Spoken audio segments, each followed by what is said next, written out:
Nagtutulog-tulugan na lang tong anak ko eh. Oh. Anak, pagka ito bumagsak, ibig sabihin, nagtutulog-tulugan lang. Pagka ito, nag-stay up, ibig sabihin, tulog talaga to. Oh. 1, 2, 3. Aba, nagtutulog-tulugan lang.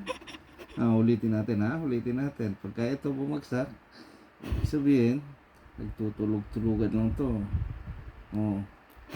Pagka ito nag-stay up, ibig sabihin, gising na. Ay, tulog pa, tulog pa. 1, 2, 3. Aba, holding hands na. Paano yun pala pag holding hands?